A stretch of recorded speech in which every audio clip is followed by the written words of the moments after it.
Hey everybody, welcome back to another episode of Classic FuDdLoRe. I'm Mike B, coming at you from Mommy's basement with another cool video. This one was actually an idea from a YouTuber in the comments on a previous Classic FuDdLoRe video. So the whole kind of FuDdLoRe trope is it's not always spoken. I've heard it said, but it's done, and this fucking sucks. This makes me really nervous. It's the whole thing of you should always make the firearm safe after you're done using it or shooting or fucking with it or whatever, by pulling the trigger. First of all, we'll get into it in a second. The credit for this idea goes to the YouTuber 37, the number 37, numbers 37. I don't know what that means. Maybe it's a unit, maybe it's just something. But anyway, you know who you are. The credit goes to you. Now, I've heard people say that this is a good idea, and I've witnessed this so many times at fucking gun stores, gun shows, and at like other random events and stuff where there's firearms. If you God, yeah, there was the one time where I was, I think I was handling something like an Enfield or whatever, and I just, grabbed it, made sure it was clear, did that, and I was looking at it, right? That's what I do with every weapon when I pick it up, like in real life, not on videos, is I make sure it's clear, so I work the action. Okay, so this actually cocks the rifle. Well, I set it back down after I looked at it. I said, hey, thank you for letting me see that and whatever. And this guy grabs it, makes just like this striking eye contact with me, and then goes and looks at me like I did something wrong and then sets it back down on the table. Like gave me a really shitty, nasty look. And I looked at him and I was like, what the fuck are you doing, man? Like, you didn't know if I put a round in there. You didn't fucking see that. Oh god, that was like the most cringy shit I've ever experienced at a gun show, like with FUDs like that. And as an older guy, of course, that I know what I got. One of those guys. That's why I didn't buy the rifle, because he wanted way too much. Even though it was a nice example. But anyway, getting off topic. This does scare the shit out of me. And 37 also said he believes that this is about responsible for maybe around 80% of negligent discharges, and I'd have to agree with that.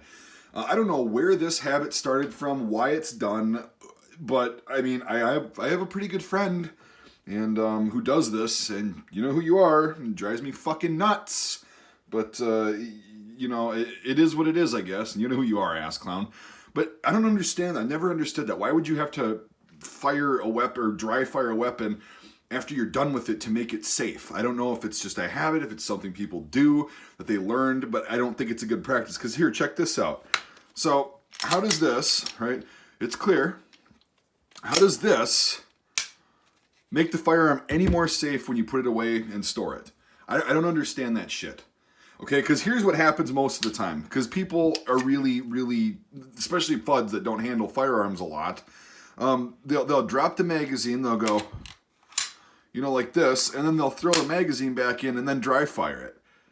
And most of the time what happens is they forget to take the magazine out, so they'll charge a round. They don't see a round in the chamber, they'll drop I'll just give you an example.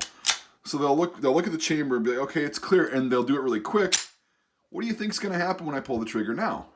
Oh, that's right, there's a round in the chamber. So when I go to dry fire it and I'm not aiming it in a safe direction, like most FUDs probably aren't when they do this shit, I'm going to probably have an ND, and it's probably going to hit somebody in the house. Or most of them live alone, so I guess there's nobody to really worry about. But you got neighbors and stuff.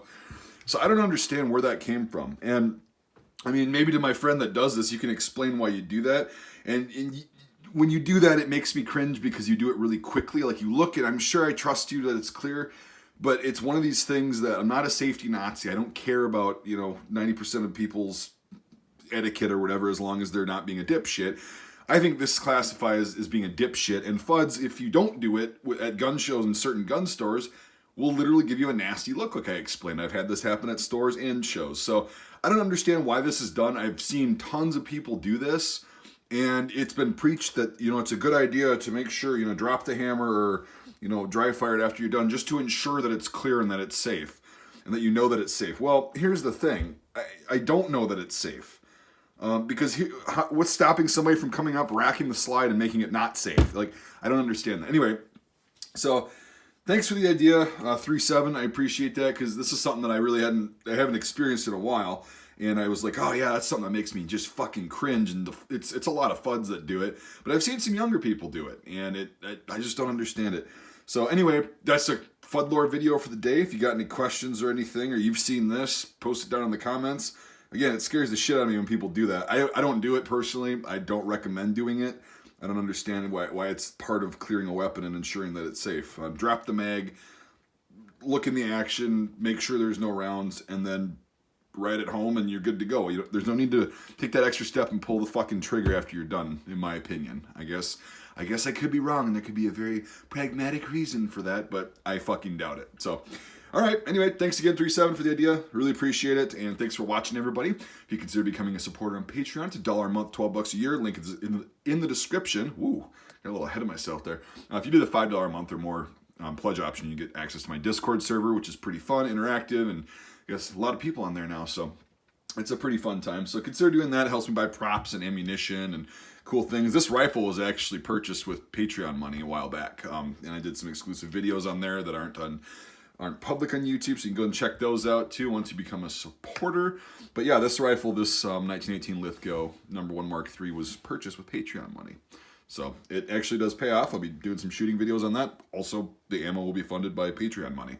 So notice a pattern here. Anyway, if you want to become a supporter, that's cool. Links in the description. If not, I totally get it. I just appreciate you watching. And yeah, I guess we'll see you on the next episode of cLaSsIc FuDdLoRe. That's about all I've got. Fuckity bye.